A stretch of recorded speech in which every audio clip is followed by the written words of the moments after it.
Zdaj čisto na kratko o ekobridu lahko preberete kar dosti pač na naši spletni strani. Meni se zdi, da je tudi na vseh teh, bi rekel, ali v anketi in v vabilu je tudi naslov naše spletne strani, tako da tam lahko na hitro si dobite vpogled pač v delovanje projekta. Drugače pa imamo tudi na Twitterju in na Facebooku kar nekaj novic, kaj se dogaja na projektu. Zdaj čisto na kratko, namen projekta je podpreti žlahtnitelje in semenarje za ekološko kmetijstvo. In zbrali smo si 4 poljščine, krompir, pšenico, ado in sojo, na katerih delamo in kjer bomo skušali pridobiti nove sorte, nove modele pridelovanja semena in predvsem, kar je pa najbolj pomembno, kar mi vidimo v tem projektu, je, da skušamo pridobiti kmete in neposredne uporabnike, da bojo skupaj z nami ustvarili nove sorte, da nam bojo pač z njihovo pomočjo, da bomo prišli lažje do količin ekološkega semena, ki se bojo potem lahko uporabljali v ekološkem kmetijstvu. Kot sami veste, je zdaj še zelo veliko derogacij, zelo veliko semena, ki ni ekološko pridelano in se potem uporablja v ekološkem kmetijstvu. Naš cilj pa je 100% uporaba ekološkega semena, ekoloških sort v ekološkem kmetijstvu. Pri semenski proizvodnji je to, da krompir se uničuje v fazi najbolj bujne rasti. V preteklosti smo imeli na druge sorte, tudi v semenski proizvodnji smo krompir uničevali s plinom. Termično smo uničevali cimo in je cima propadla. Pri kokriji nima tako bujne cime, cimo samo zmulčimo in cima propade. Letos smo samo enkrat mulčili, lanskrat pa mislim, da ker je bil bolj tak let, pa da smo 2-krat mulčili, pa je cima propadla. Jedilni krompir pa tako ni problem uničiti, ker ga uničujete v polni fiziološki zrelosti. Na ostalih površinah pridelujemo žita, koruzo za zrne. Zdaj, kar se tiče prodajnih poti, prodaje imamo večinoma na domu in pa v javnih zavodih. Po trgovinah ne razvažamo svojih izdelkov. Sam seme je problem. Če se v Sloveniji pri nas se zelo, ali smo samooskrbni ali nismo, ali rabimo površine pa to za samooskrbnost, ampak če vam povem, mi niti semena nimamo za samooskrbnost. Mi za koruz, naprimer za polento, je semenarska hiša prijavljena, je v Sloveniji prisotna semenarska hiša, od katere kupujemo seme koruze za zrne, vendar tega semena ne pripelje v Slovenijo. Mi moramo iti v Avstrijo po seme, ker je rezerviran za avstrijski trg. In teh zgodb imate veliko, naprimer pripelje se pač tržni viški semena se pripeljejo v Slovenijo. Letos smo mi imeli veliko težavo, ker je bila meja zaprta in nam je potem ekološki kmet pripeljal do Jezerskega in smo potem tisto koruzo dajali čez ograjo. Ampak to so take zgodbe, ki jih konvencionalni kmeti ne poznajo. Je pa pomembno, če vam še to povem pri koruzi, mi ne moramo vsako leto menjati sorte koruze, ker ne vemo, kako nam bo zrasla, ker nam ustreza ena sorta in tista sorta raste. Isto pri polenti. Ta sorta mora biti sočna, mora biti okusna in te stvari. Ne moreš ti vsako leto ali pa kar ti trgovec ponudi tisto seme posejati. Mislim, da imamo mi težave s semeni, večje kot pa s površinami. Ampak tega se mi ne zavedamo. Mislim, da imamo edini razvoj semenarstva pri krompirju v Sloveniji. Na dnevu ekološkega krompirja danes tu pri Kranju se nahajamo na polju kmetije Kozina, kjer prikazujemo 9 sort iz projekta EcoBrit, ki so se že v prvem letu pokazale kot dosti uspešne. Namen tega je seveda, da sorte, ki jih najprej preizkušamo, bistveno večje število sort, ki jih preizkušamo na Kmetijskem inštitutu v okviru projekta, sedaj potem preizkusimo tudi v praksi pri samih pridelovalcih. Seveda, če želimo doseči čim večji učinek, ni zadosti, da sorte samo pridelujemo, to želimo tudi pokazati ostalim, tako da danes se bomo to zbrali v malo večjem številu in pogledali v bistvu, katera sorta bi lahko bila najprimernejša za slovenske, sorta krompirja bila najprimernejša za slovenske kmete. Na Kmetijskem inštitutu Slovenije smo uspeli 2 leti nazaj pridobiti evropski projekt z področja ekološkega kmetijstva pod imenom EcoBrit. Kmetijski inštitut je vodilni partner, skupaj pa sodeluje 25 partnerskih inštitucij iz različnih evropskih držav, Kitajske in Združenih držav Amerike. Zdaj, glavni namen projekta so raziskave na področju žlahtnjenja ekoloških sort kmetijskih rastlin, spodbujanja semenarstva in uvajanja novih tehnologij na področju ekološkega kmetovanja. Sam projekt obsega 4 vrste, to se pravi krompir, pšenico, ajdo in pa sojo. Danes smo sicer na dnevu krompirja, ekološkega krompirja v okviru projekta EcoBrit. Pri krompirju, kot je v Sloveniji že tako dosti dobro razvit program žlahtnjenja krompirja na Kmetijskem inštitutu Slovenije in ravno projekt EcoBrit nam je dal možnost, da to delo še nadgradimo, in sicer na ta način, da bomo v okviru projekta EcoBrit pričeli z žlahtnjenjem krompirja posebej namenjeno za ekološko kmetijstvo. Če smo do sedaj veliko pozornosti polagali odpornosti proti različnim boleznim in škodljivcem, posebej krompirjeve plesni, se pravi sorte, ki smo jih dobili, marsikatera je odporna na krompirjevo plesen, recimo ena od njih je naša sorta Kiskokra, pri kateri tudi pridelujemo ekološko seme, ki je na voljo vsem pridelovalcem v Sloveniji, pa vendarle te sorte so bile požlahtnjene v nekje konvencionalnem sistemu žlahtnjenja.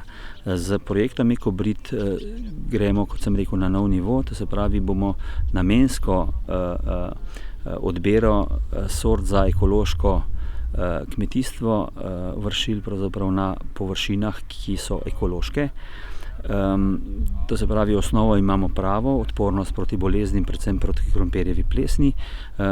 Pri tem bomo seveda pogledali pa še predvsem druge lastnosti, ki so za ekološko kmetijstvo pomembne, to se pravi pokrovnost, tekmovanje s pleveli, pridelek v tem ekološkem načinu kmetovanja, in na ta način bomo vzgojili sorte, tiste prave ekološke sorte, namenjene resnično samo ekološkemu kmetijstvu.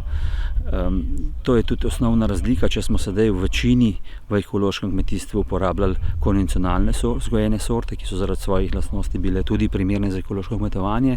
V prihodnosti, ko bo ta program polno zaživel in pričel dajati prve ekološke sorte krompirja, tudi slovenske, bojo pa te sorte dejansko vzgojene in požlahtnjene z namenom pridelave v ekološkem načinu kmetovanja.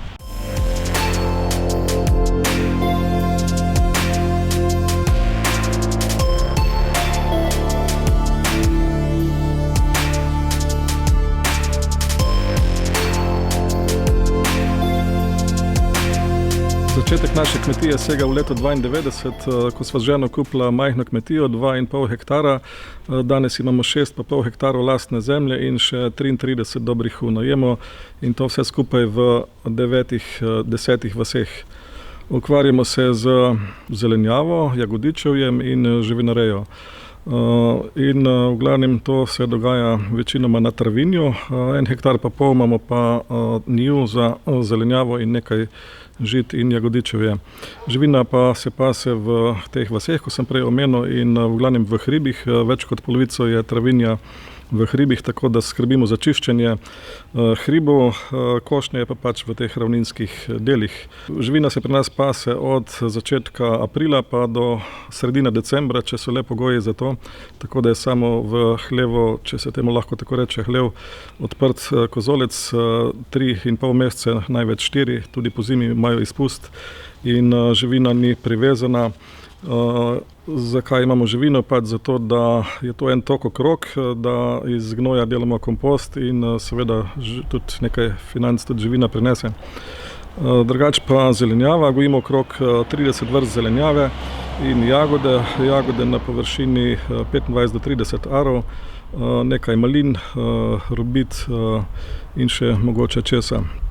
Rastlinjakov vse skupaj 80 arov, ko je vse pokrito, v glavnem en del zelenjave pokrit in pa okoli 25-30 arov jagod, tudi nekaj malin je pokritih. Da so rastlinjaki pokriti je absolutna prednost, saj tako jaz mislim, to so vremenske neprilike pred točo, pred vročino, mreže, te, ki so gor, absolutno bolj ščitijo rastline, tudi da lahko delamo vsak dan, pač ker uporabljamo setveni luden koledar, je to obvezno delati na določen dan in če pada dež, mi takrat ne moremo delati, če pada dež, ko nabiramo za tržnico, ne moremo delati, tako da rastlinjaki imajo prednost tudi pred vplivi iz neba, kjer pada umazan dež in seveda, da se sezona podaljša oziroma prej začnemo in kasneje končamo. Na kmetiji nas je kar nekaj zaposlenih, če začnem pri sebi, potem pri sinu in naši ta mladi in žena, ki poleg službe pomaga, skrbi za sadike, pomaga pri prodaji na tržnico, pri pripravi zelenjave in imamo tudi 3 sezonske delavke tu iz okolice, tako da je to kar nekaj rok. Večino vseh teh pridelkov prodamo v glavnem doma in na ljubljanski tržnici. 2krat na teden imamo to prodajo, 2krat na teden doma, ob torkih in petkih in pa na ljubljanski tržnici ob sredah in sobotah in pa še tudi nekaj v šole, pa tudi kakšna restauracija se najde.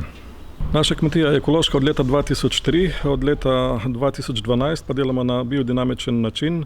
To pomeni še nekaj več od ekološkega. Kaj pomeni biodinamika proti ekološkemu? Pomeni ne samo odsotnost strupu, ampak prisotnost tudi živega. To je pač nadgradnja, bistvo tega je kompostiranje, kolobarjenje in kompost je osnova te kmetije. Seveda ne smemo pozabiti na preparate biodinamične, ki jih uporabljamo. Eden glavnih je gnoj iz roga in kremen iz roga in potem kompostni preparati, ki jih vstavljamo v kompostni kup, kot so arman, kamilica, regrat in hrastovo lubje in baldrijan.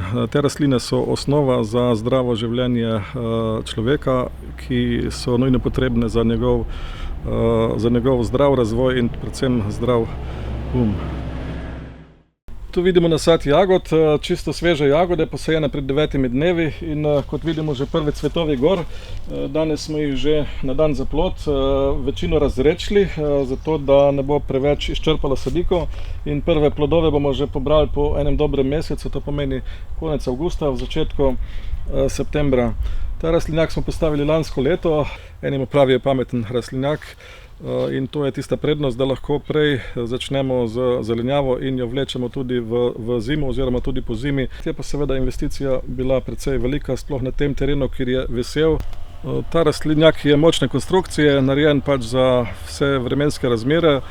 Ima dvojno folijo, pomeni, da zadrži več toplote in to pomeni, da lahko zgodaj spomladi začnemo oziroma že po zimi in enako se vleče potem v naslednjo sezono. Lahko ga tudi ogrevamo po dolžini celega strehe, ima okno, ki se avtomatsko odpira, enako tudi boki na obeh straneh, ki delujejo na senzorje, na vlago, na temperaturo, na veter in tudi na dež, tako da če pride kakšna nevihta, se vse zapre tudi pred točo. Tako da to je ena naložba za dolga leta in mislim, da bi država mogla k temu veliko več pozornosti nameniti, kot pa jih. No, to korenje je bilo posejano konec aprila in sicer na tak način, da sem prvo naredil te grebene z strojem, ki pač naredi grebene, podobno kot grebeni za krompir. Potem sem gor tiste grudice z grabljicami rahlo odgrnil proč, tako da je bilo res sama fina zemljica, napeljal gor vodo, cevi, ki so še zdaj tu noter in zemljo zamočil in potem pokril za 5-6 dni z črno folijo, ki vidimo tu zraven, zdaj tudi, da preprečuje plevele, tako da je bila ta cela parcela pokrita z folijo. in po 6 dnevih damo folijo proč in drobni pleveli so vzklili pod folijo in sonce jih je dobesedno sežgalo. Potem pa sem šel sejati gor za sejalnico, 2 vrsti so tu posejane, tako posebno sejalnico in tiste drobne plevele je sejalnica mehansko odmaknila in praktično ni bilo tu gor nobenih plevelov. Potem je pa šel tu noter stroj, ki je takole dobesedno čisto blizu korenčka okopal. Tako da je bilo pletve zelo malo, potem se pa to še nagrnilo in kot vidimo ni plevelov. Tako da korenje se da pridelati tudi na ekološki način, brez vsakršne kemije. Tu smo v mlajšem paradižniku, danes je 20. julij, bil je sajen pred enim mesecem nazaj in to je smiselno, da sadimo za kasnejše obdobje, kajti sedaj v tem času oziroma v avgustu je težje prodaja, ljudje so na dopustih in imajo doma na vrtovih. V septembru mesecu bo pa ta paradižnik oziroma konec avgusta že začel z obiranjem in to bo potem lažja prodaja, tako da je smiselno rastline saditi na večkrat in zaradi tega si lažje razporedimo prodajo. Sladki krompir, čeprav temu ne bi smeli tako reči, to je več kot krompir, to ima ogromno vitamina, recimo beta-karotena ima toliko kot 25 kg brokolija in enostavno mu ne bi smeli reči krompir, to je vitaminska bomba za prehrano od malih dojenčkov do odraslega človeka, za diabetike, sladkorne bolnike, ker ima glikemični indeks sladkorja nič in je zelo zdravilen in nima škodljivcev, niti bolezni, razen edini velik škodljivec je voluhar, to pač je pa treba skrbeti na nek način s kolobarjenjem in še kakšnim drugimi biodinamičnimi načini, da ga preganjamo. Ampak to je res ena zgodba, ki se splača jo delati v Sloveniji. Tu vidimo en del naše črede, sicer jih imamo trenutno v 5 vaseh po vseh teh okoliških krajih in kot vidite so krave dojilje, imajo zraven teleta, vidite jih, da niso umazane, ampak tako tudi pri nas po zimi, nimajo nikoli dreka na sebi, kajti imajo dovolj prostora v hlevu in dovolj nastilja.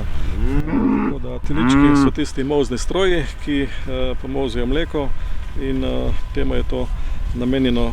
Skozi celo leto imajo samo pašo, po zimi pa samo suho seno, pri nas nimamo nobene silaže, niti travne silaže ne in nobenih žit naša živina ne je. Tako da meni se zdi nesmiselno krmiti živini žita, lahko bi jih njive uporabili za hrano ljudi, kar bi bilo bistveno bolj efektivno. Na enem hektarju lahko prehranimo lahko bistveno več ljudi z vegetarijansko hrano, pomeni z zelenjavo, žiti in pa sadjem, kot pa če redimo živino. Čeprav to vidite, da mi jo redimo, ampak kot sem že omenil, jo v glavnem čistimo hribe, da se ne zarastejo in smiselno bi bilo čim bolj živino riniti v hribe, da se ne zaraste. Seveda v ravninah jo ne bi prepovedal, vsekakor pa ne podpiram industrijskega načina živinoreje.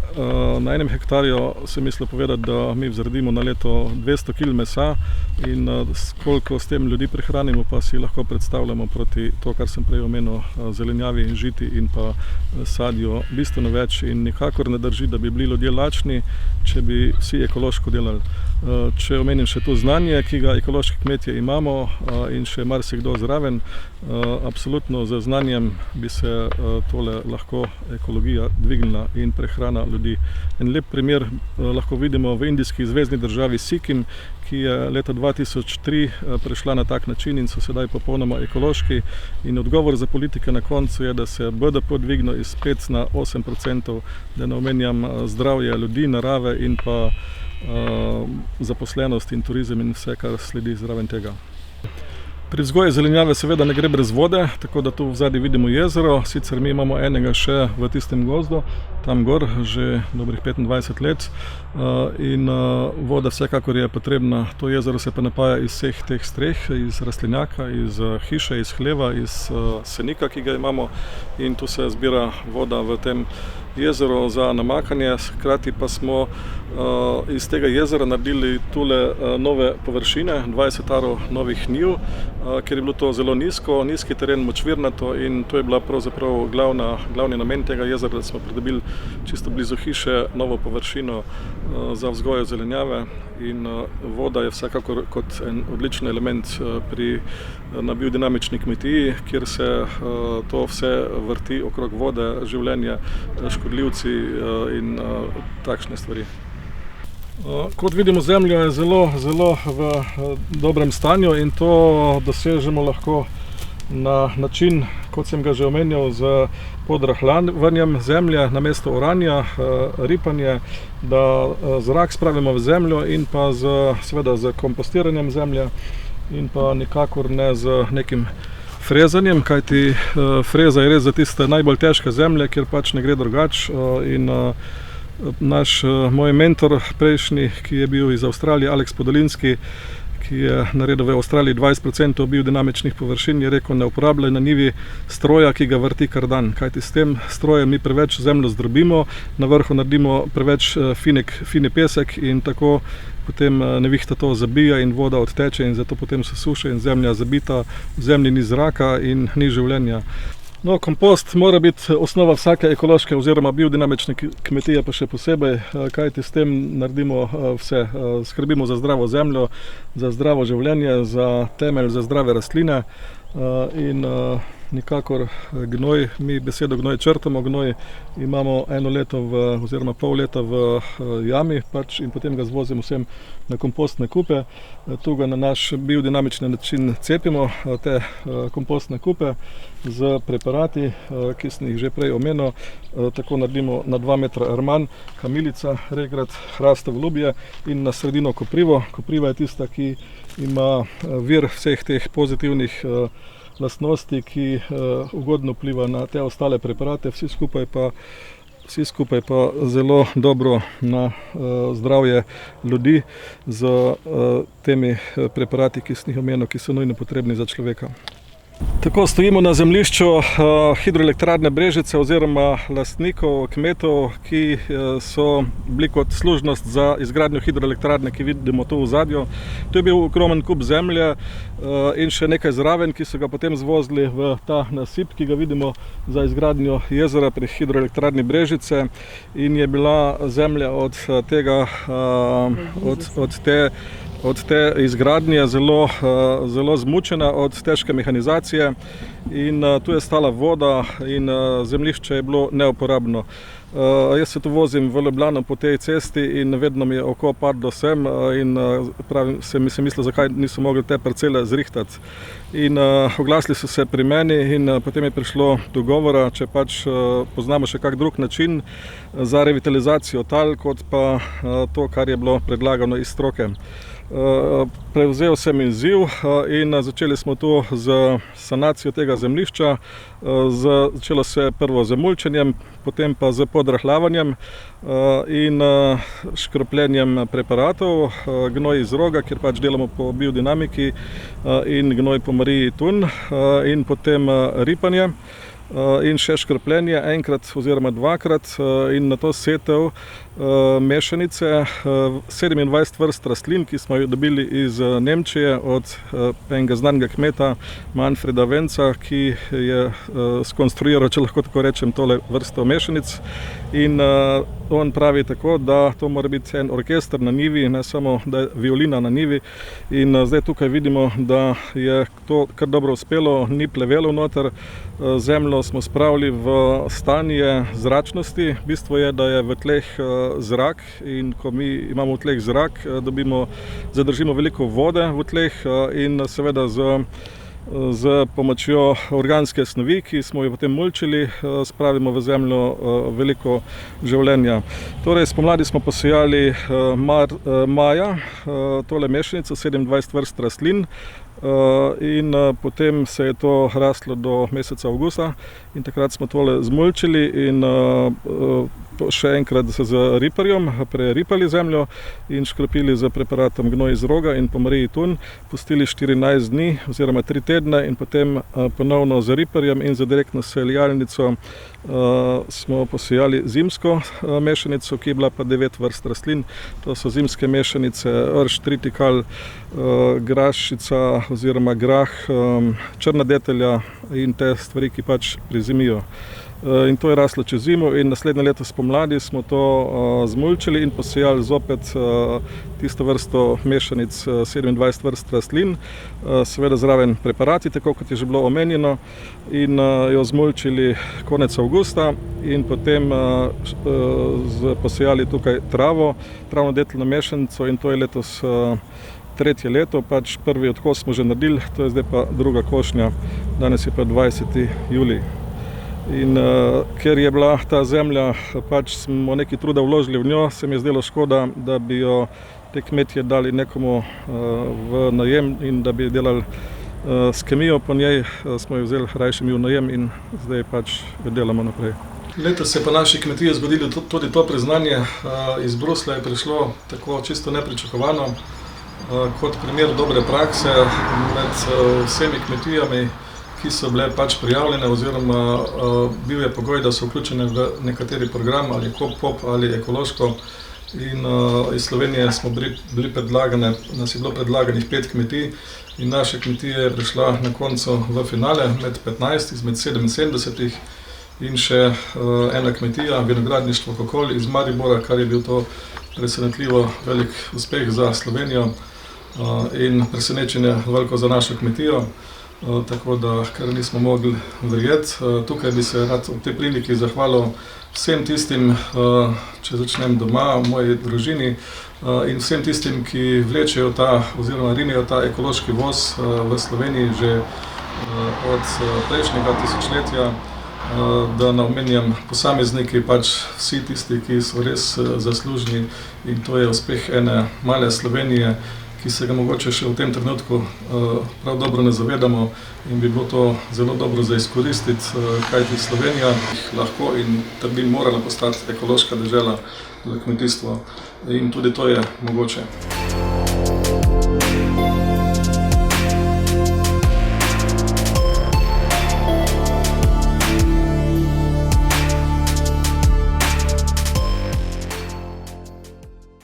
Dober dan in dobrodošli na naši ekološko-turistični kmetiji Konda. Sem Ivan Konda. Nahajate se na jugu Slovenije, v vasici Dol, 190 metrov nadmorske višine. Smo 6-članska družina, kmetujemo že praktično smo kmetijo podedovali od staršev, s tem je bila prej to majhna kmetija, tam leta 99 in nekoliko prej pa sem že začel razmišljati, da bi se preusmerili in sicer v rejo mlečnih ovac, predvsem pa v rejo ekološke kmetije kot take. Ker to nam je bilo dejansko blizu in mi smo od samega začetka že kmetovali na ta način, tako da nam ta preusmeritev, ki smo potem uradno začeli leta 99, praktično ni nič predstavljala, ker smo bili že navajeni nekako tako kmetovati dejansko. Ne.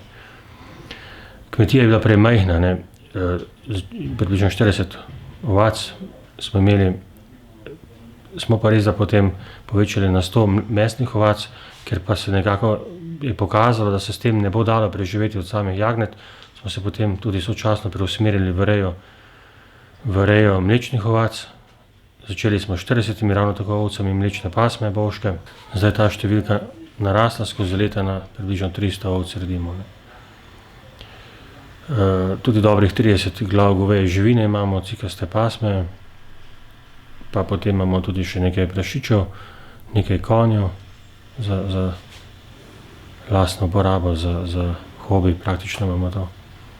In pa nekaj malega tudi za prikaz turistom, ki imamo pač to turistično kmetijo in da jim je to tudi ta žival zelo blizu. Kot sem že omenil, smo 6-članska družina. Na kmetiji nas praktično delamo skoraj da vsi, če smo le doma vsi.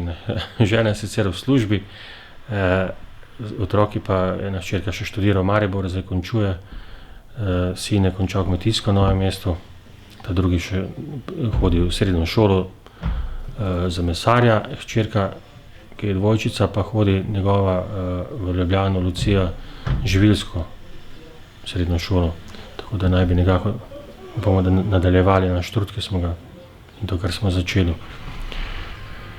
Glavna dejavnost naše kmetije, kot sem omenil, reja mlečnih ovac in pa tudi predelava tega mleka v sire, jogurte, kefirje, skute, razne namaze in tako naprej. Težimo k temu, da dejansko si pridelamo svojo lastno krmo, 100%, tudi žita za dokrmljevanje in tako naprej. Obdelujemo dobrih 60 hektarjev zemlje, kar pa kolobarimo, tako da 20 je nekako, dobri 20 je orne neprestalno in ostalo je trvinje. Pridelujemo koruzo, ječmen, ovas, piro, tritikalo in vse to žito, ki rabimo za sebi in pa za dokrmljevanje teh naših živali. Ko smo začeli praktično, smo nekako večino teh naših izdelkov uspeli prodati doma, ker je bila proizvodnja zelo majhna tega mleka. In preden se naučiš, rabiš kar leto ali 2 in 3. Praktično se še neprestano učimo, skoraj da ne moreš usvojiti vsega znanja, ki je potrebno in se posodabljati treba. No, ko pa smo začeli preraščati, nas je tudi, nismo imeli nobenih težav, ker nas je trg sam odkril. Težil sem od samega začetka, da bi nekako res bila kvaliteta in se nam je to tudi obrestovalo, ko to držiš in obdržiš to kvaliteto, te trg najde sam. Začeli smo najprej prodajati v Ljubljano na centralni tržnici, potem pa so nas kaj hitro še odkrile tudi trgovine, ki prodajajo to zdravo hrano, kot je Kalček in ostale, te botične trgovine. No, zadnjih 5-6 let pa tudi za Mercator in pa tudi za Spar prodajamo po Sloveniji.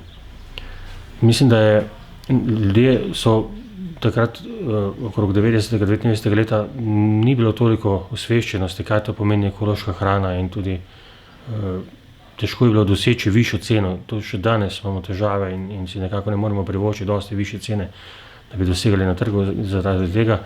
So pa skozi leta ljudje potem prepoznali to vrednost ekološko pridelane hrane, tako da vsaj pri prodaji, hvala Bogu, nimamo tolikih težav.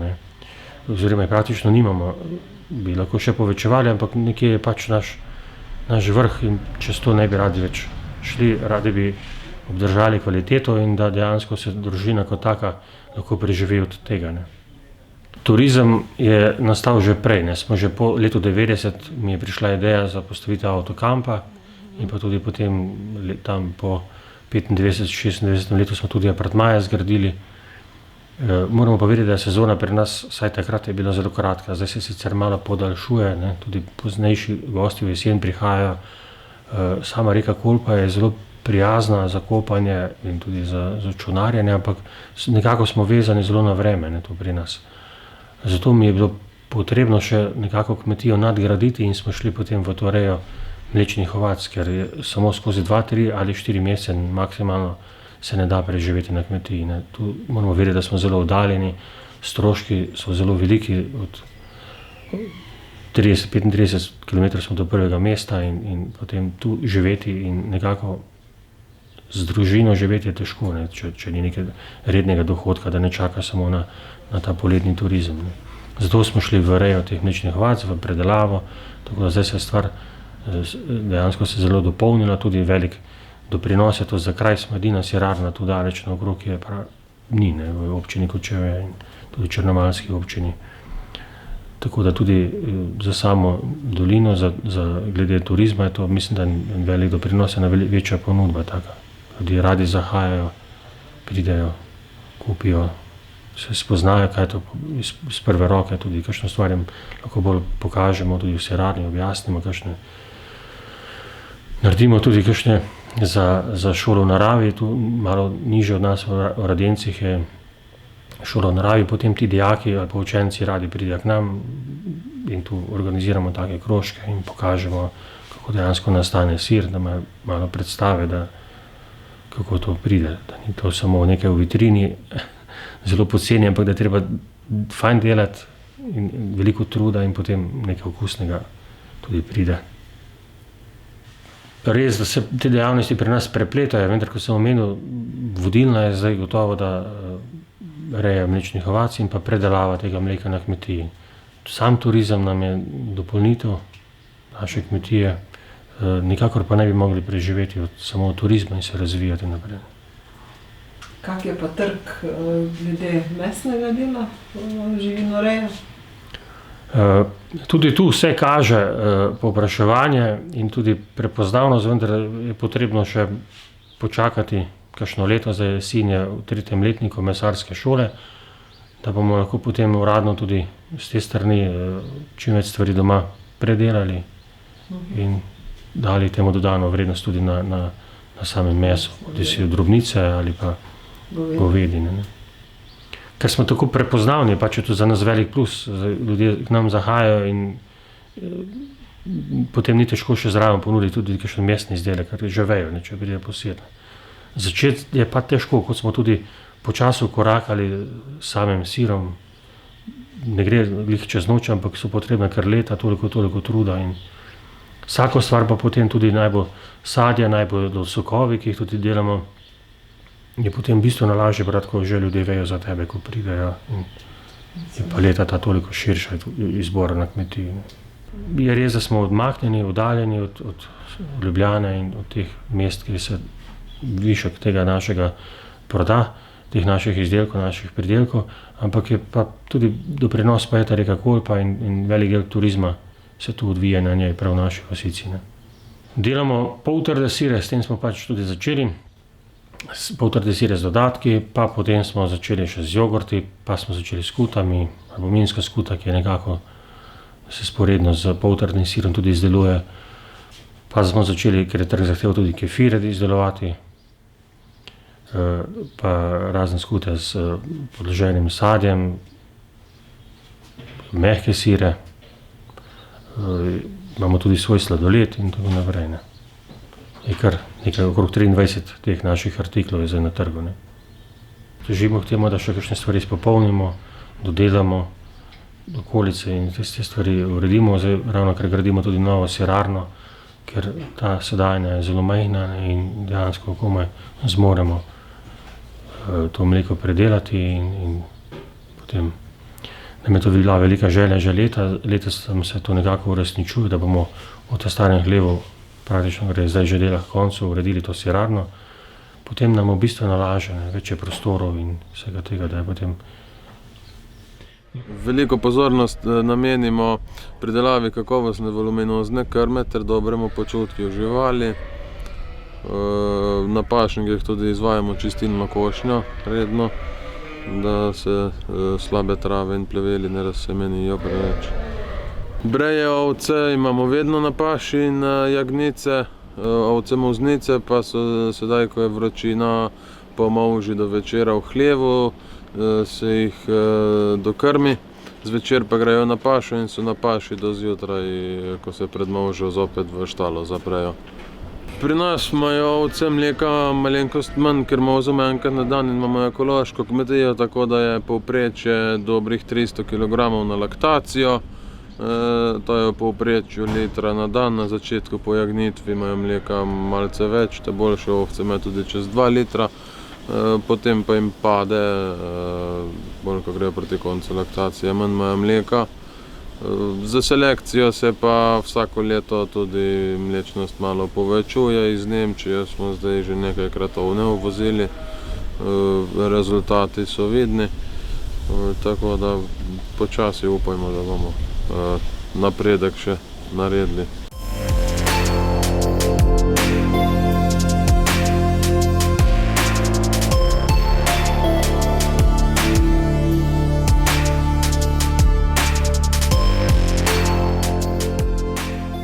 Ja, lepo pozdravljeni, sem Slavko Žagar, nahajamo se na kmetiji Zdravko Dren. Zakaj je Zdravko Dren? Ker se ukvarjam tudi z drenom in sem uporabljal ta rek, ker je dren zelo zdrav. No, drugače se pa ukvarjam s čebelarstvom, že 21 let Zadnje 4 leta sem pa šel v ekološko čebelarstvo, ker sem videl ta način čebelarjenja, meni ustreza. To je moj način življenja, uživam v tem okolju, je čisto. Smo na Jugorju, 550 metrov višine. Okolje je čisto, prijazno, nobene kmetije, nobenega vinograda, nobenega onesnaževanja. In tu sem si izbral to parcelo, ta prostor za čebele. No, v Gorjancih je tudi veliko zelišč, v naravi, bogato rastlinstvo, bogato drevesno vrst. Nekaj sem pa tudi dodal. Začel sem s čebelarstvom že 21 let, najprej ljubiteljsko, zadnjih 6 let pa sem malo povečal in se samo ukvarjam s čebelarstvom. Nadgradnjo čebelarstva sem videl v saditvi dreves, medovitih in pa učnega zeliščnega vrta, vrt medovitih rastlin. Zakaj? Ker so take vremenske spremembe. Eno leto je deževno, drugo je suša, enkrat nam pozebe. Tako da ali preživiš ali pa ne preživiš, če se ukvarjaš z eno dejavnostjo. Tako sem razvil še sadjarstvo, začel sem delati z drenom. Dren je zelo dobra paša za čebele. Prva paša cveti že tam konec marca, že začetku marca in je zelo dobro za čebele. No, tako sem začel z drenom, potem pa še medovite rastline. Sem na čistem in nekje sem si razdelil 3 vsebine. Torej, imamo čebelarstvo, sadjarstvo in pa tematska vsebina na tej kmetiji. Čebelarstvo in čebele nam dajo med, nam dajo propolis, mleček, svoje produkte. Sadjarstvo imam dren, ki je zelo bogat, zelo zdrav, neraziskan, naša stara sorta. In pa tematske vsebine, imamo kakšne skupine, šolarje, naravoslovne dneve, organiziram naravoslovni dan, neko vsebino, da vidijo, kako se čebela prehranjuje, kako ima oprašuje, s čim se hrani. Tu se na vrtu vidi te rastline, v gozdu medovita drevesa, nam dajo nektar, med in to je zelo uporabno za čebele, za učence je pa to ena poučna vsebina. In pa pol predelavo tega cvetja, tega listov, zelišč, lahko dobimo eterično olje in prikažem destilacijo, lahko izdelujemo neke šampone naravne, neko kremo, pač po želji. Tako da imajo učenci ali pa organizirana skupina neko temo, se nekaj naučijo in to je tudi del moje kmetije. S tem se preživljam, če je dobra letina, imam nekaj, če je, imam 3 možnosti dohodka. No, to je dogodek na tej kmetiji, na vrtu, drugače imam pa prodajo po spletu, sejmi, od ust do ust, potem so kakšne organizirane skupine, sodelujem z turističnim društvom, z lokalci, z gostilnami, ko imajo skupino, avtobus, jim predstavim, pokažem neko temo ali samo degustacijo, na ta način se tudi tržim. Živim izključno samo iz tega, nimam nekih strojev, vse je ročno obrano, ročno delano, vse rastline ne rabijo, se pravi, se samozaščitne, nobenega špricanja, nobenega posebnega zdravljenja, tako je dren, zelišča in pa tudi čebele. Z ekološkim načinom čebelarim, brez nekih zdravil.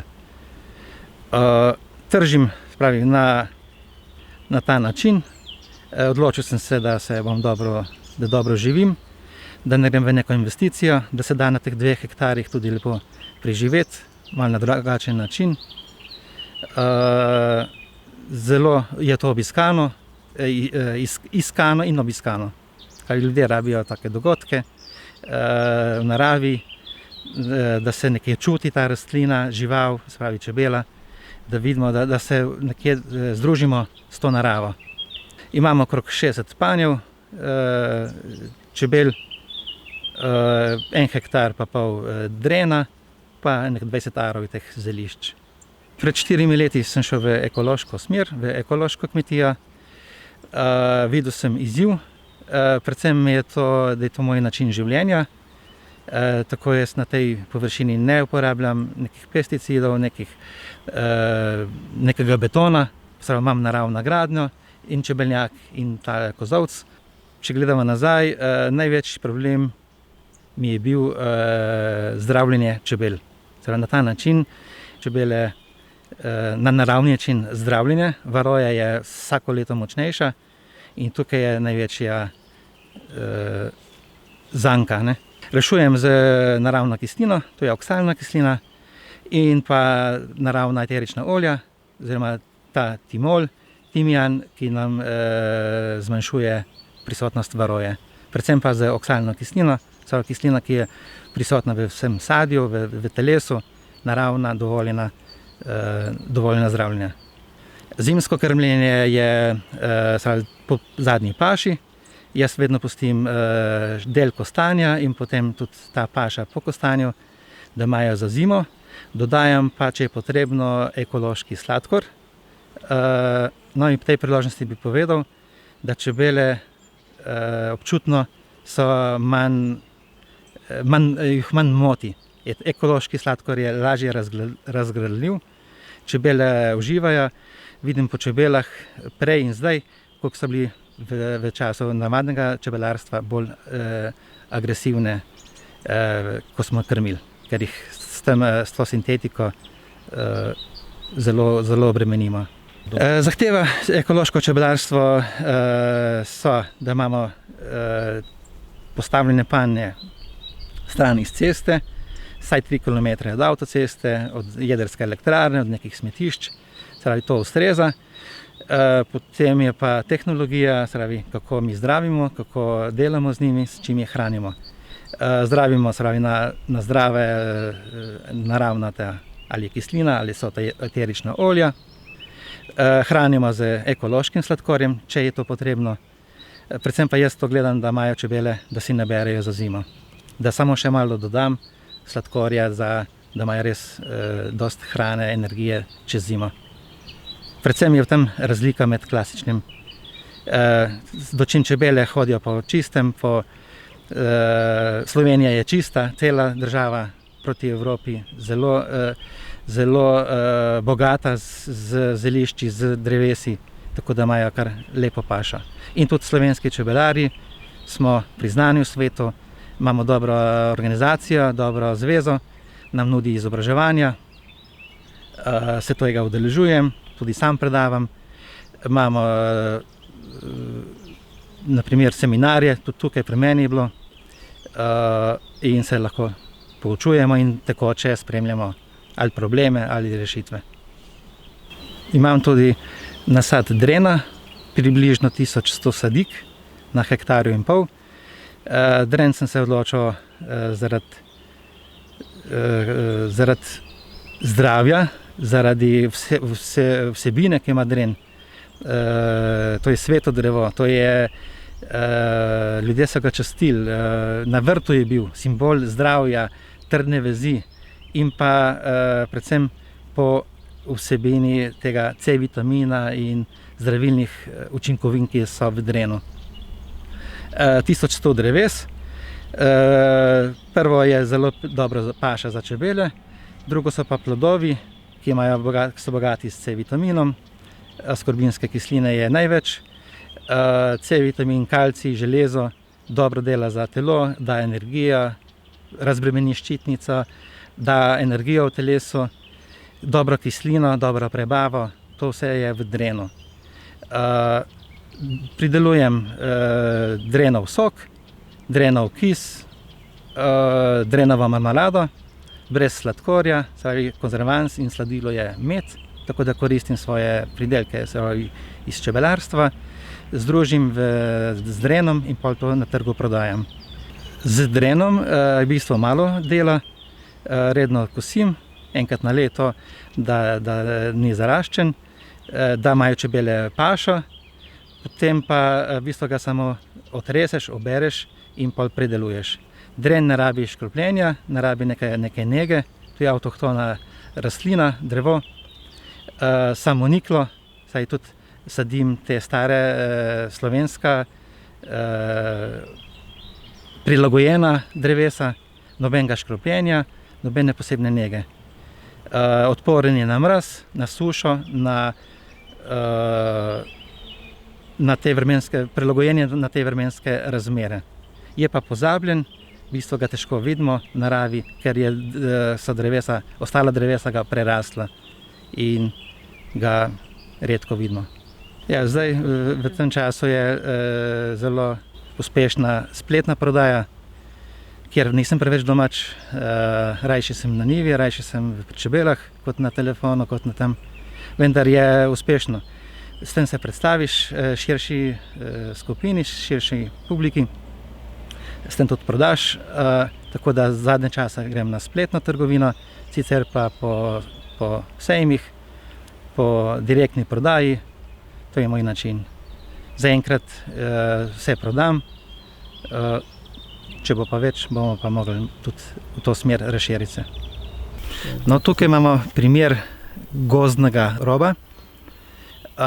To je en del evropskega projekta, razpisa, kjer se vzpostavlja gozdni rob, se pravi, kako prihaja iz travnika v gozd. Najprej se začne šipek, kakšna robida, kakšna kupina, potem kakšen bezek, leska in tako naprej gre v višino proti gozdu. No, delamo na tem, smo se prijavili na razpis, da vzpostavimo ta gozdni rob, da je primerno, da bodo obiskovalci videli, kako to poteka in pa predvsem, kako koristno je v naravi. To je hrana za čebele, hrana za ptice, skrivališče za ptice, za živali, da se bežijo pred svojimi plenilci, in pa zelo koristni sadeži. To so super živila, sami antioksidanti, od maline, šipka, gloga, drena. Torej so to super živila, ki rastejo v naravi, v našem okolju. Torej delamo ta gozdni rob z parimi temi inštituti. Na moji kmetiji bo pa to vzpostavljen, da se vidi, kako to poteka, in ta rob bo vzdrževan.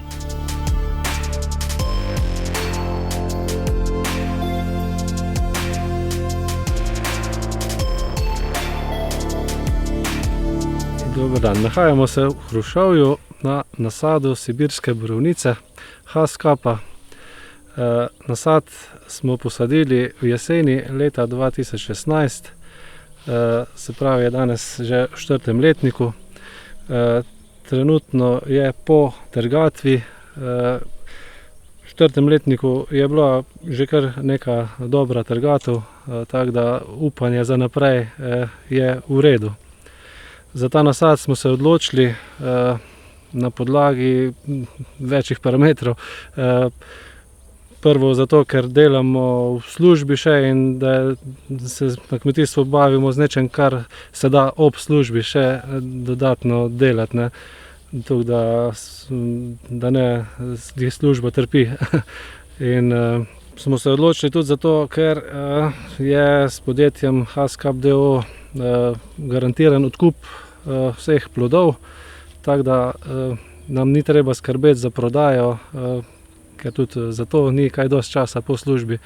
In zdaj trenutno v 4. letniku se je začel nek donos dela, tako da upanje za naprej je dobro, no. Nasad je velik 1,2 hektarja, na nasadu je 3800 sadik posajenih, so 4 sorte različne, nosilna sorta je Aurora, potem so pa še 3 ostale sorte, ki so za navzkrižno oplojevanje, se pravi, da bolj rastejo, če je več različnih sort. Tako da nosilna sorta Aurora je res zelo sladka, tudi dobro rodi in velike jagode, res zelo lepe jagode zrastejo, zelo zanimivo, no. Tako da smo zadovoljni zaenkrat. Ja, kot sem že rekel, odkupuje vse plodove podjetje Haskap. Plodove se odpeljejo na dan trgatve ali pa res takoj naslednji dan, tako da ne rabimo nekih skladiščnih prostorov, ne rabimo, ne vem, neke svoje komerciale voziti, ker nam s tem res zelo se olajša prodaja prek podjetja Haskap. Pa seveda pogoj za vse skupaj je pa ekološka pridelava, ne. Nasad je v ekološke, mislim, je že zdaj ekološka pridelava izven preusmeritve, tako da je res vse zelo čisto in naravno. Certifikat smo dobili z letošnjim letom, ne, samo drugače pa že prejšnja preusmeritva pa traja 2 leti že prej, ne. Tako da z letošnjim letom naprej je pa letošnja trgatev je že v ekološki certifikatom, ja. Med letom je skošnjo dela za enega ali dva, seveda pletev med sadikam noter je sigurno dobrodošla vsaka pomoč, smo bolj v družinskem okviru. Ko pa pride do obiranja, pa ja, prijatelji, družina, vsi smo bolj angažirani, tako da tisti teden ali pa 2 smo pa res pridni, tako da pa več, ko jih je, boljše je.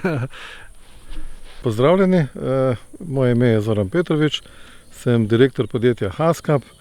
Mi smo organizirali pred leti kooperacijo gojenja Haskap na slovenskem podeželju.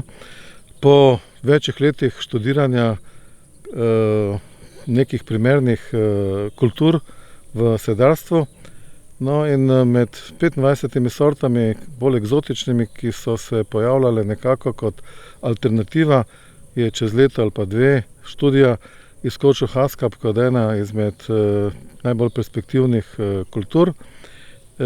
No in leta 2014 smo začeli z komercialno saditvijo v obliki kooperacije, večinoma na slovenskem podeželju in nekaj tudi na Hrvaškem ob slovenski meji.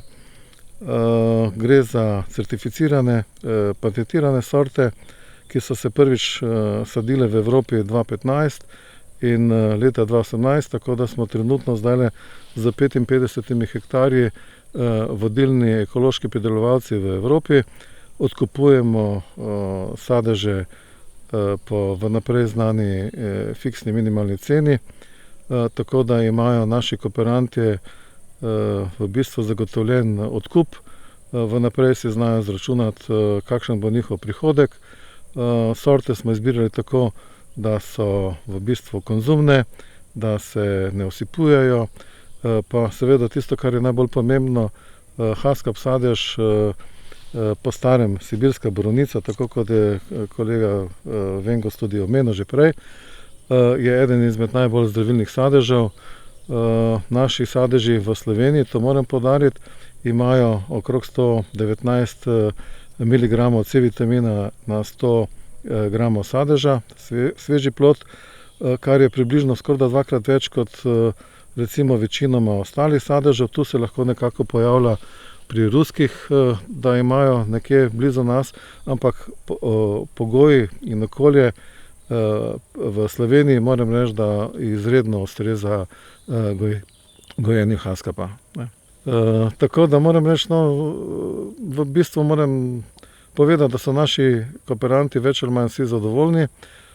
Organiziramo tudi letno vsaj 2 seminarja, ker si izmenjujemo seveda pozitivno prakso, tudi negativno je kaj, ne, tako da to poskušamo potem odpraviti. Razvijamo tudi mehansko obiranje, tako da v letu 2 bo sigurno tudi kvalitetno mehansko obiranje, tako da bo olajšalo našim kooperantom tudi ta del pri sami trgatvi oziroma obiranju.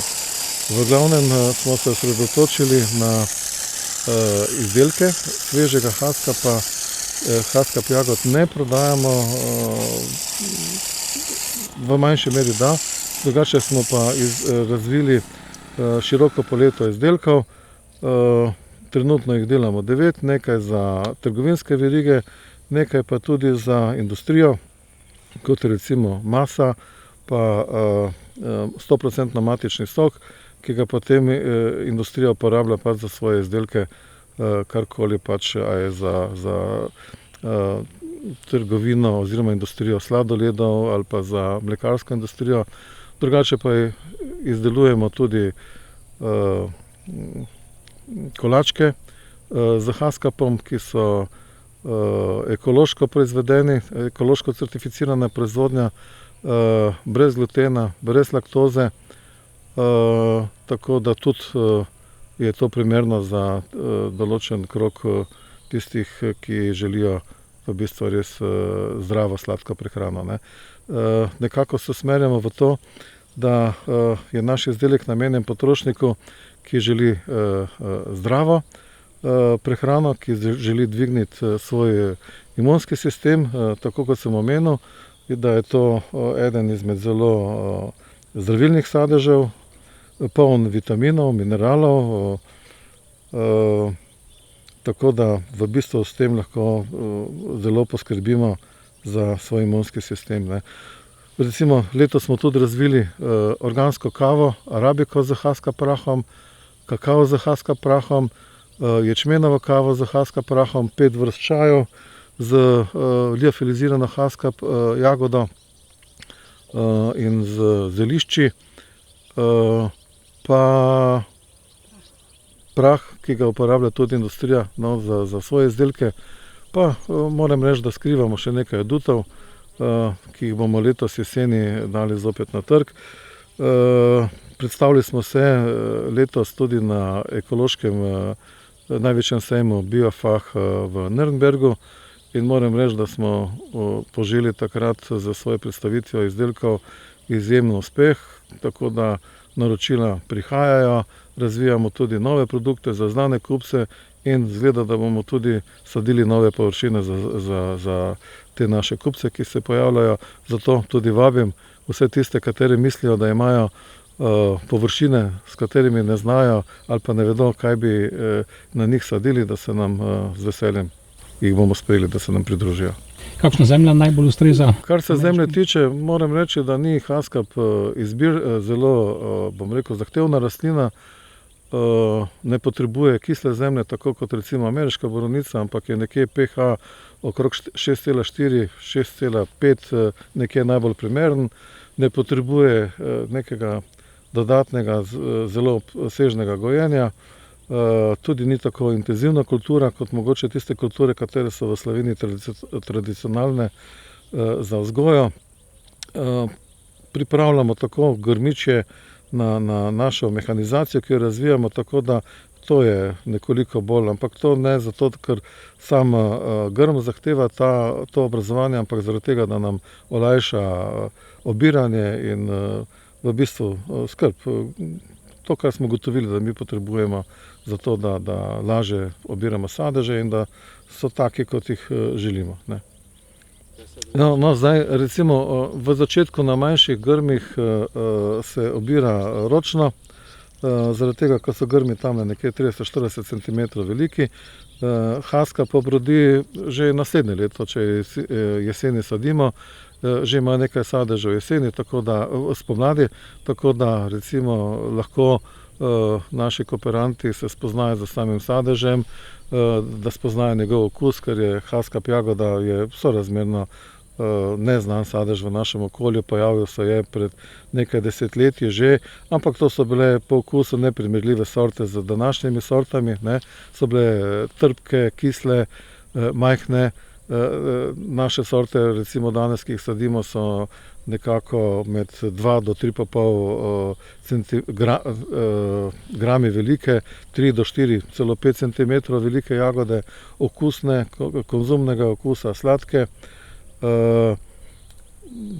Kar se tiče bolezni, ni do zdaj bilo nekih pojavov, da bi se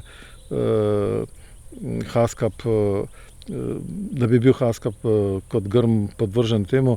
Več ali manj tam, kjer se pojavljajo težave, je to mogoče zaradi voluharja, drugih nekih bolezni pa ni. Seveda, če je pravilno oskrbovan, če je pravilno dognevan, potem normalno se rastlina nekako tudi sama tem okoljem brani. Kaj bi še tukaj dodal? No, ko je grm recimo v starosti 3-4 let, pripravljamo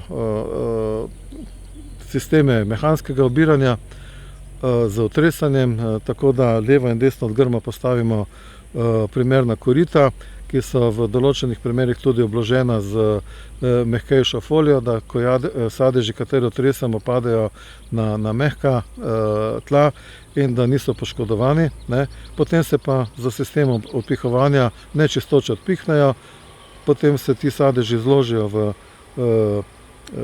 gajbice, kilogram do 2 kilograma in to je potem pripravljeno za prevzem oziroma mi potem v takih gajbicah odkupujemo. Tako kot je kolega Vengos povedal, se pravi, pridemo na dan trgatve ali pa najkasneje naslednji dan, tako da ni sadež v nekih skladiščih, ampak takoj svež in isti dan, ko ga prevzamemo, gre naprej v procesiranje, v predelavo. Ga tudi mi ne skladiščimo. Delamo tudi liofilizacijo, potem zamrznemo IQF, se pravi zamrzovanje z šokiranjem, sušimo, zračno sušenje in potem te zračne sušene jagode tudi meljemo v prah. Sušimo do 35 stopinj Celzija, to je dolgotrajno sušenje, zato da se ohranijo vitamini in tudi specialno mletje po sušenju z suhimi jagodami, ko delamo prah, je prav tako do 35 stopinj, se pravi prah ohranja vse kvalitete svežega sadeža, se pravi ne izgublja vitaminov in mineralov, ki jih ima sveži sadež. Lahko tam mogoče, če rečem, do 5%, ne več. Pridelek na hektarju je lahko v polni rodnosti med 12 in 15 ton sadežev, kar pomeni, glede na to, da imamo odkupno ceno 5 € plus minus 15%, kar lep prihodek za kmetovalca. Tako da komaj čakamo, da bodo te količine zdaj. Računamo, da bo na prvih nasadih, ki smo jih sadili, da bo to 21 ali pa leta 22, da bomo imeli že te količine na prvih nasadih iz leta 2015.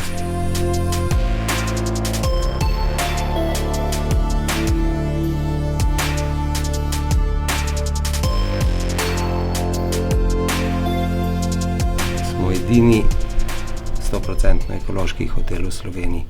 Lahko bi rekel, tudi ena izmed redkih 100% ekoloških hiš v Sloveniji. Pri nas je vse ekološko, od toaletnega papirja, kozmetike, hrane. Čistil.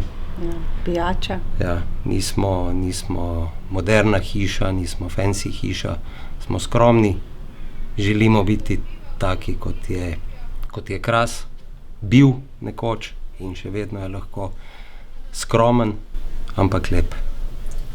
Slovenija je razglašena za gastrodestinacijo, ampak nažalost zaenkrat še nihče ne govori o ekološki pridelani hrani, ki konča v kuhinji oziroma na krožniku.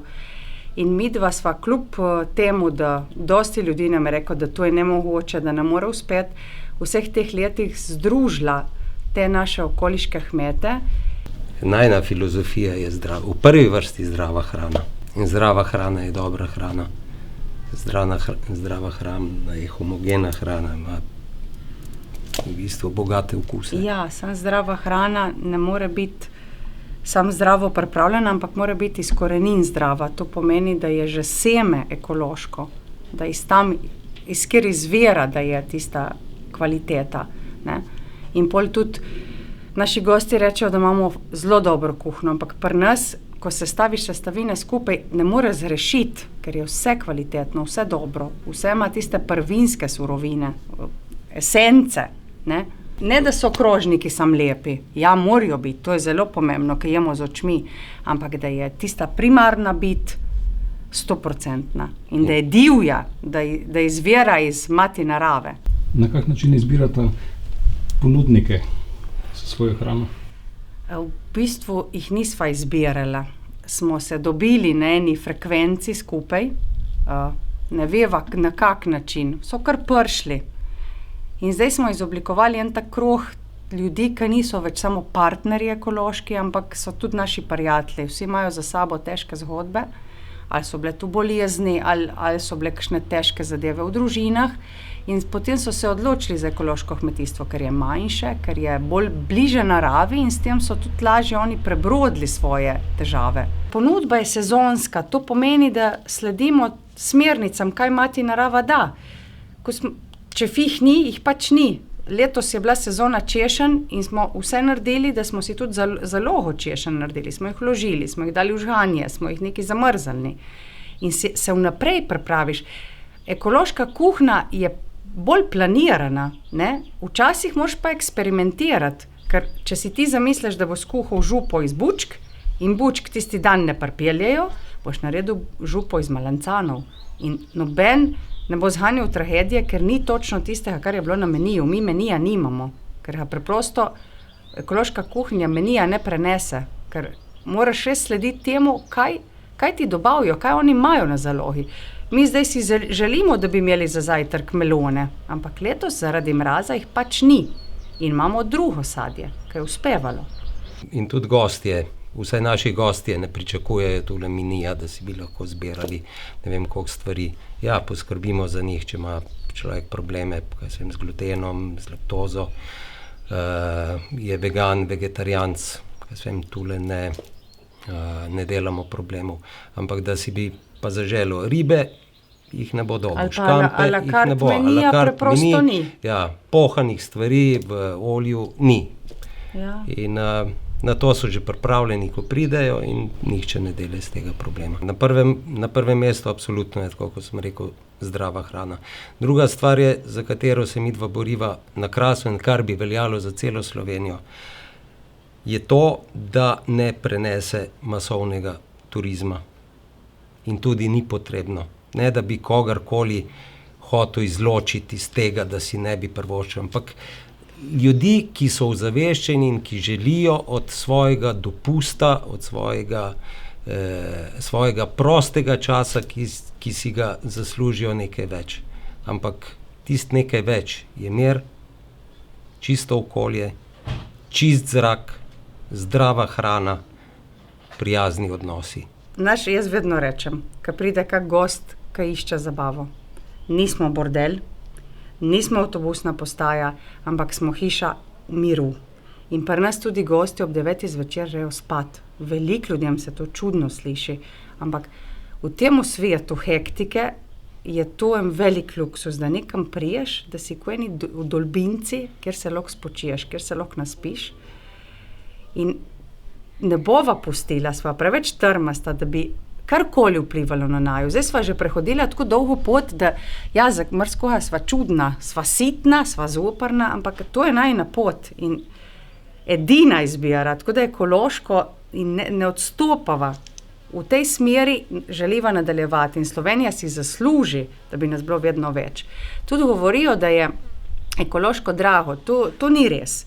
Zato, ker ti, ko dobiš v kuhno ekološko pridelano bučko, boš krepko razmislil, kako jo boš porabil. Nikoli je ne rabiš olupiti, že tle nimaš kala.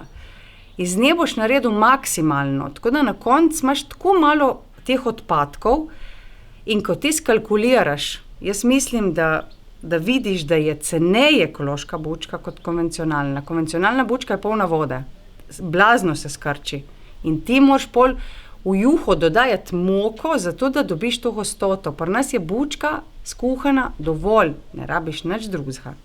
Tako da ekološka hrana ni draga in ni samo za butične in presrane ljudi.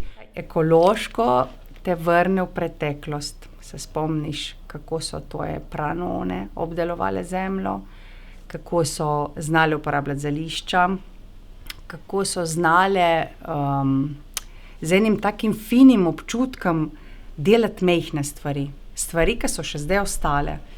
Mehne in trajne. Mehne in trajne. In Miren hodi dosti na Bolšjake in eno noč je priplavala mi ideja, koliko je starega lana, ki je še vedno kvaliteten, pa je bil že 1000-krat opran, ampak je še vedno isti, ko je bil 150 let nazaj. Koliko je čipk starih. In se reka, daj Miren, kupite stvari in bomo s Tjašo, kot Tjaša Šivilja, po zimi je več časa, bova začele delati na eni taki majhni kolekciji. In spet prvi vtis ljudi, ne, to ne bo šlo, to je brez veze, to se ne splača, ampak mi smo kumravle in verjamemo, da se majhno splača. In zdaj je že v enemu takemu procesu, ki drugo leto bo šlo počasi na trg, ampak je še razvoj, želiva narediti majhno in kvalitetno, tako kot je naša hiša. Nekateri si predstavljajo, da je firma vredna to, kolikor so vredni zidovi, pa pisarne, pa tako naprej. Ne. Vsaka firma je vredna to, kolikor so pripadni uslužbenci, ljudje, ki delajo v firmi. Isto je pri nama. Najne hiše ne bi bilo, če ne bi bilo... Svetih Danielc. Ja, če ne bi bilo prvič vseh, ki nam pomagajo v hiši in naših dobaviteljev. Tako da se bi zelo rada zahvalila vsem. Najlepša hvala. Evo, za vso podporo, ki jo nama dajete in pomagate graditi našo zgodbo.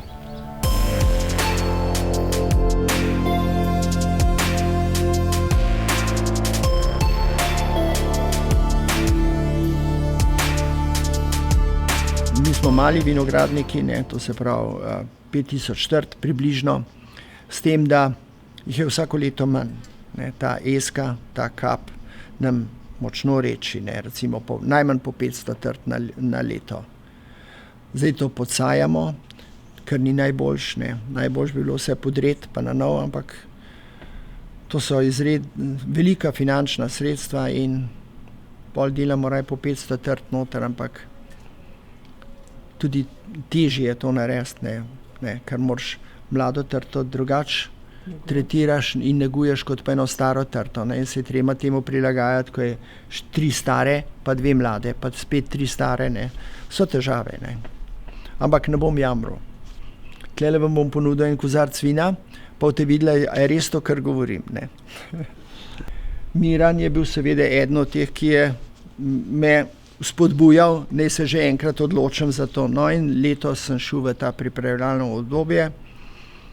Seveda so se pa pojavili te strahovi, kako jo bomo speljali. Dovoljene, dal sem se podučiti, šel sem tudi na inštitutu Novo Gorico, na sestanek, da so mi malo pomagali z nasveti. Dovoljena sredstva so samo žveplo pa bakar, pa neki dodatki, ki so neobvezni, kot recimo alge. In sem začel sezono z velikim strahom. Posebej z nekimi slabimi, z nekimi travmami iz leta 2008, pa še z nekih let, pol kasneje, v vezi teh bolezni. Ampak tukaj, bi rekel, v tem vstopnem letu nam je narava pomagala veliko. Ni prevroče, dež je bil v pravilnih odmerkih, noči izredno mrzle, kar se redko zgodi. Mi smo imeli tle noči po 24, po 25 stopinj, tle je bilo zdaj po 15 stopinj in so bili pogoji za peronosporo recimo resnično minimalni. Mislim, da tudi to, ampak to je moje osebno mnenje, da te alge, ki jih vsakikrat dajem in niso poceni, da zelo pripomorajo k odpornosti celic v trti, ker vidim, kakšne barve je trta. A je zdaj zaradi alg ali je pa zaradi sezone, kakršna je letos. Alge so, proizvajalci so, mislim, da so tuji proizvajalci, da je to uvoz. Ene 2-3 proizvajalci so teh alg, tako po 5 litrov je to nek balance, recimo jaz jemljem. Tako da ne obžalujem, da uporabljam to zdaj in bom tudi v nadaljevanju to dodajal tem 2 bakru. Seveda pa, ker drugih sredstev ni proti tem boleznim, je pa tudi bakar omejitev. Omejitev bakra je 3 do 4 kg, zdaj čisto točno ne vem, bom moral pogledati, na hektar. Tega bakar je tudi v končni fazi v veliki količini strup. Nobeden ne more tega reči, in tega bakra tudi ne moramo metati noter neke neomejene količine. To bi bilo, recimo, kaj sem na začetku. Kako bo pa to vplivalo na prodajo? Jaz mislim, da bo to pozitivno vplivalo na prodajo, ker so ljudje vedno bolj osveščeni, vejo, za kaj gre. In bo seveda ta predikat ekološka pridelava bo imel vedno večjo veljavo. Jaz mislim, da ta kontrola, ki jo izvajate, je dobra kontrola in pravilno, da je. Ravno v izogib temu. Ne. Ekološka pridelava količine ne vpliva. Mislim, ne, to je osebna nota, ki jo ima vsak, ne, če želi pridelati 8 kil potrti ali pa 1 kilo, mi imamo recimo kilo 20, kilo 50, ena steklenica približno potrti, lahko bi imel tudi 8 kil, če ne bi porezal stran tega grozdja, ampak to je potem drugo vino, drugačno vino. To se že pol začne takrat v tistem obdobju pred trgatvijo, začne gniti in če je taka velika količina grozdja v potrti, je tudi procent slabega grozdja vedno večji in potem seveda pride do dileme žveplanja, potem ne more zavreti naravno, je seveda potrebno dajati neka enološka sredstva od, ne vem, hrane do vsega tega, da zavre. No, zaenkrat nam tega ni potrebno. Pri recimo ravno to bi rekel s to majhno količino. No, pa je pa tisti najbolj važen del, tako kot sem rekel, da je bil za mene najslabši del vinogradništva je ravno škropljenje, da zdaj sem bolj miren. Ne. Ker ta bakar pa ta žveplo le ni toliko strupen, veste, kot pa neka fitofarmacevtska sredstva, kjer je to nek bel prašek, kateremu zaupaš, ne veš, kaj je noter, ne veš, kakšne so koncentracije tega, sicer piše, ne, ampak kako to vpliva na organizem. V naši vasi, moram reči, ne, od vsega začetka so ljudje škropili zelo površno, ne, to se pravi, v delovni obleki, ko je prišel iz kuhinje, pa je šel škropiti, pa je prišel nazaj. Koliko se je stuširil ta človek in umirajo. In jaz mislim, da je velik krivec tega ravno to. Ne. Jaz sem eno prvih stvari naredil, da sem na traktorju kupil kabino, pa ni majhen strošek to, da saj delno obvarujem sebe pred tem. No, toliko o tem. No, in zdaj seveda s to biološko, kjer je pa seveda rizičnost veliko večja, bomo videli, kaj bo drugo leto, ne, je, bi rekel, ta toksičnost resnično veliko manjša. Tendenca je, da bo, mislim, saj tako govorijo, ne, da bo vedno bolj vroče, da jo šle temperature gor in ta obdobja, bi rekel, res pomanjkanja vode v vinogradu se bo verjetno večkrat ponovila, ne samo tako, kot je bilo leta 2003 ali pa leta 2010. Ne. 2010 in je namakalni sistem sigurno ena od rešitev. Ne. Čeprav to recimo, da pretiravati s tem, za to vodo, ki je klorirana, ni najboljše za rastlino, za vinograd in za tudi druge rastline. Ne. Mi smo tle v vasi vsi naredili ta namakalni sistem in imamo to združeno preko, voda je napeljana do vseh vinogradov, preko jarkov, preko teh, bi rekel, colskih alkaten cevi, potem pa še vsak posamezni vnotar v vinogradov.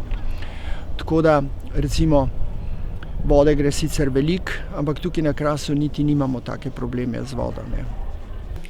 Sorte so pa različne, Teran, Merlot, Cabernet Sauvignon, Cuvée, Malvazija, Sivi Pinot, različni letniki, odvisno, kaj je trenutno v prodaji.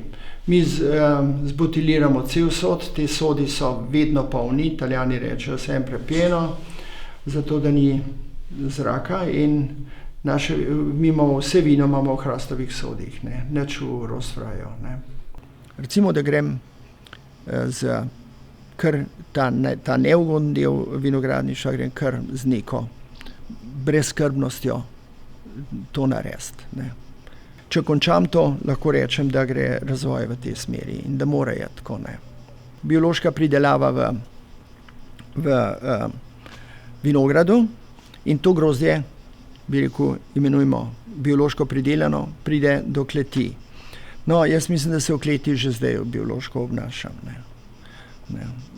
In da, ko bo prišlo to na vrsto, ne, bom to lahko brez težav lahko dokazal in potem verjetno po nekem določenem času podeljujete tisto oznako, ki jo mi lahko damo potem gor na nalepko.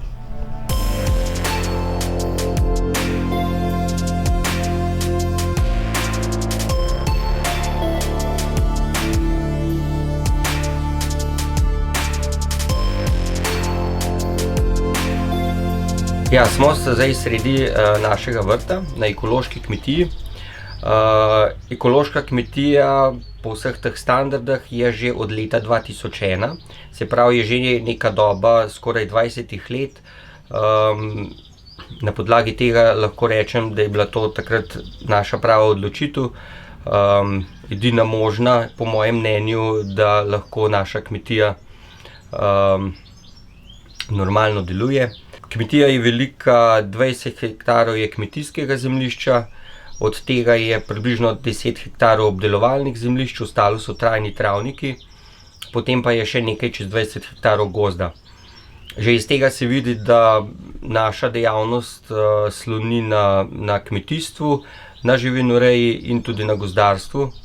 Če začnem zdaj z obdelovalnimi površinami, mi nismo specializirali nobeno dejavnost v večjem obsegu, ampak je tako, kot bom rekel, so bile kmetije včasih, vsake stvari je bilo nekaj, se pravi, da je tudi nekako samooskrbna in da nekako tudi zadostujemo temu, kar je naša usmeritev, da direktno tržimo, direktno kupcem in tudi nekaterim trgovinam. To pa tudi pomeni, da imaš čim več artiklov na razpolago. Pa še en moment je, se mi zdi, nekako moje osebno mnenje, da je ta pestrost pridelave in pestrost ponudbe tudi bolj zanimiva. Seveda, z ekonomskega vidika bi človek rekel, da ne, ampak z vidika človeka je pa to, se mi zdi, zanimivo, da predeluješ več stvari, da ni tisti vsakodnevni delovnik in opravila, da niso preveč monotona. Pa tudi, če so kakšne vremenske ali pa škodljivci, recimo, kaj nepredvidljivi, če eno leto, bom zdaj rekel, ne vem, stročji fižol ne rata najboljše, se še vedno človek ne sekira.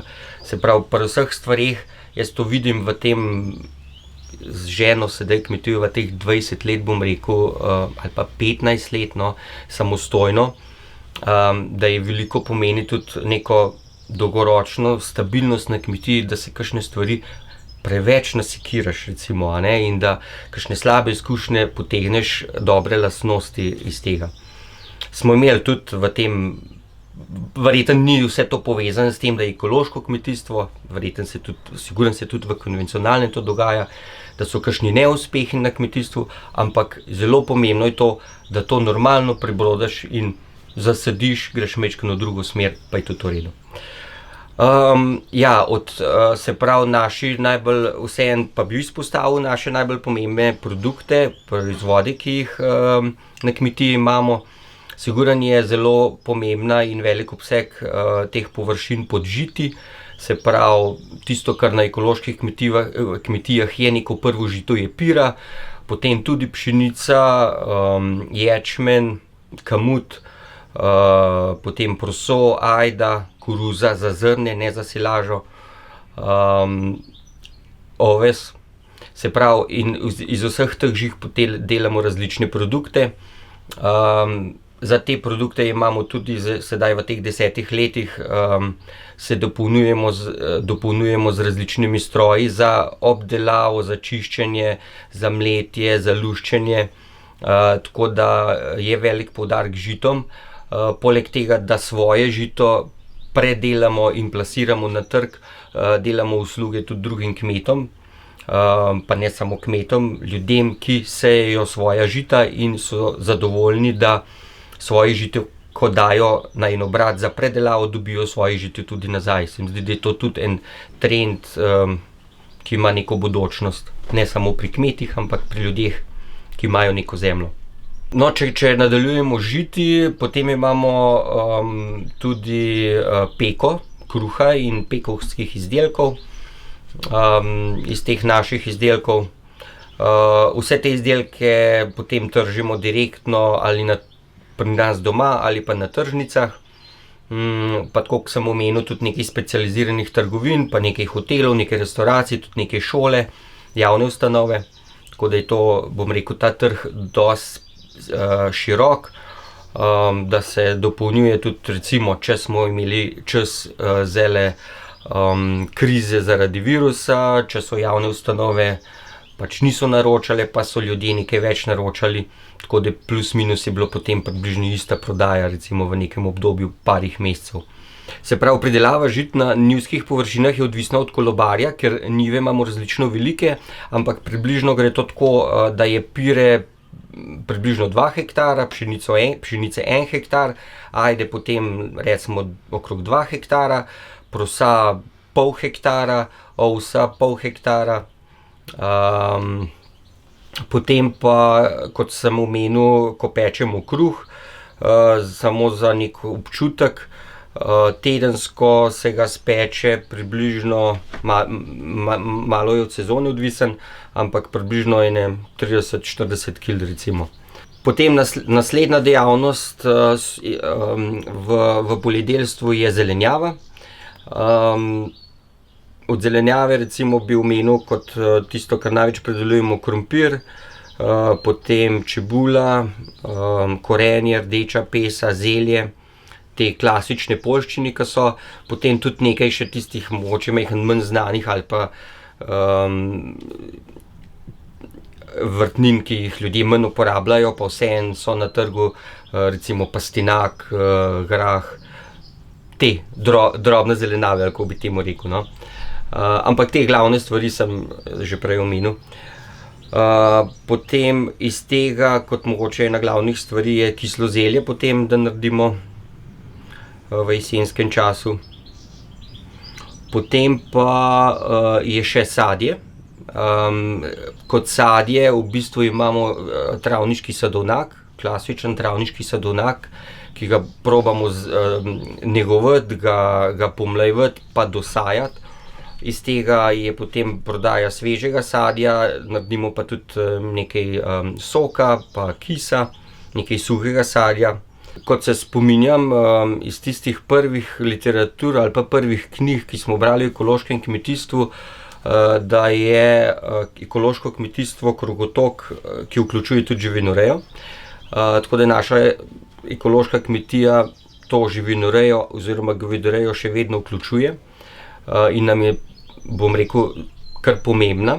Čeprav mleko in recimo mlečni izdelki niso tako pomembni na naši kmetiji, jih imamo bolj za svojo uporabo in še mogoče kakšne stalne stranke v soseščini, ampak moje mnenje je, da živinoreja doprinese tudi k hlevskemu gnoju, k našemu edinemu, bom rekel, gnojilu, ali pa lažje dostopnemu gnojilu, ki ga lahko sami z neko pravilno nego dobimo dobro gnojilo.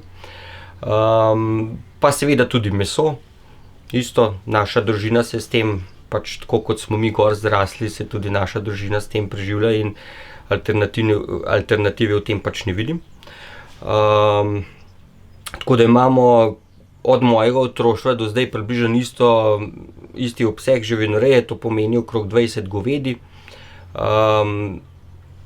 Poleg govedi pa imamo še kokošje nesnice, nekaj perutnine za meso, potem samo par primerkov koz in ovc, mogoče bolj za ohranjanje nekih delov naših površin, da se ne zaraščajo.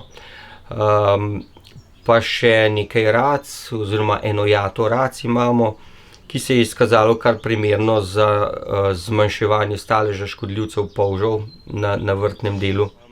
Ta posevek korena je letos majhen posebej v tem, da smo na drug način poskusili in nam je tudi se mi zdi ratalo zatreti plevel. Koren je počasi kali, je nežen, dolg kali in plevel je vedno bolj agresiven kot seveda sama rastlina korenja.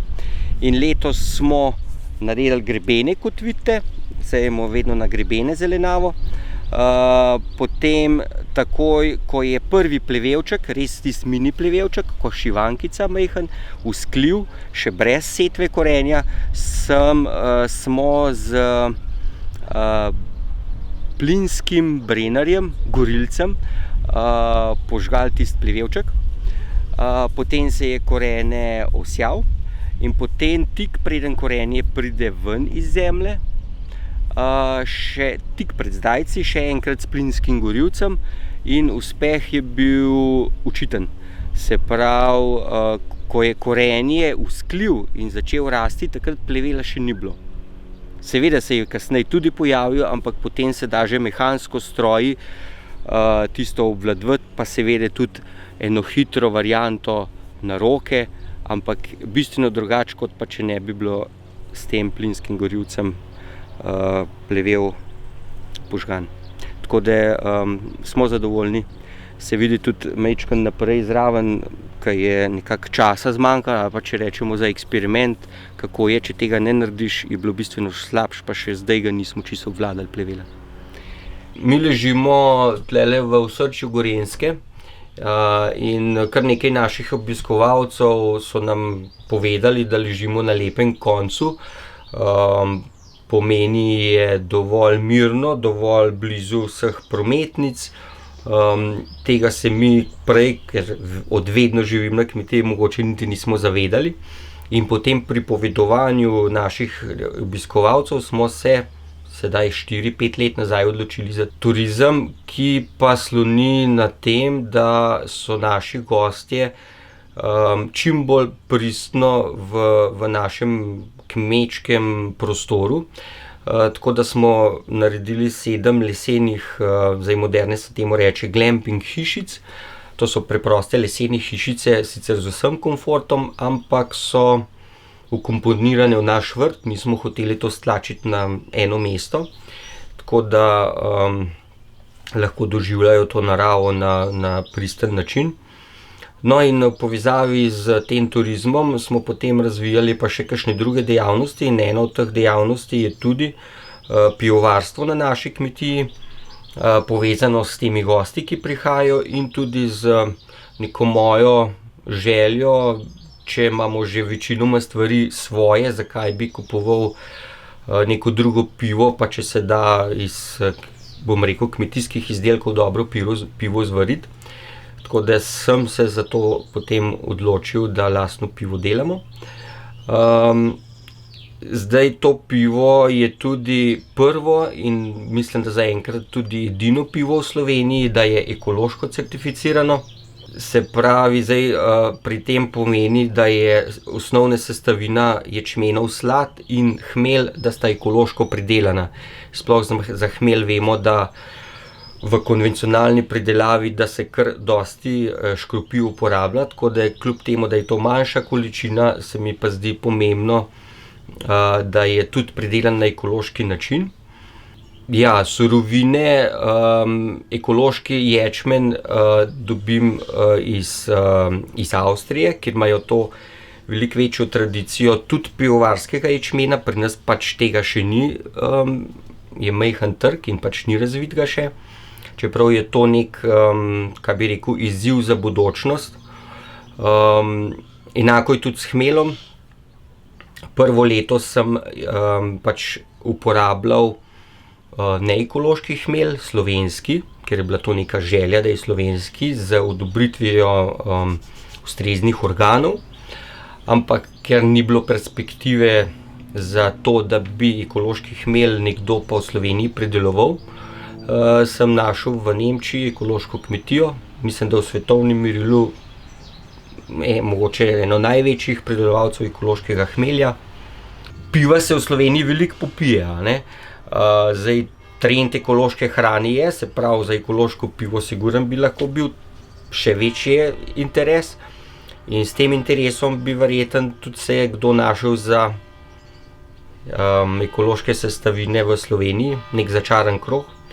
Izziv je tudi za mene, da se lotim mogoče vsaj ječmenovega dela, ne hmeljskega dela, ki pri nas v našem koncu tradicije ni.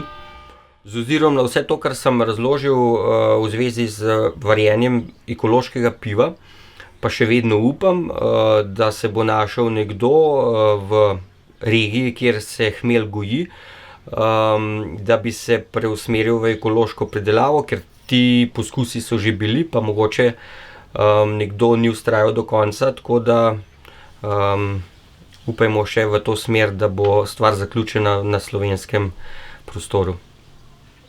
Tukaj se izdeluje biopivo, se pravi, da vse sestavine so iz biopridelave, tako slad kot tudi hmelj.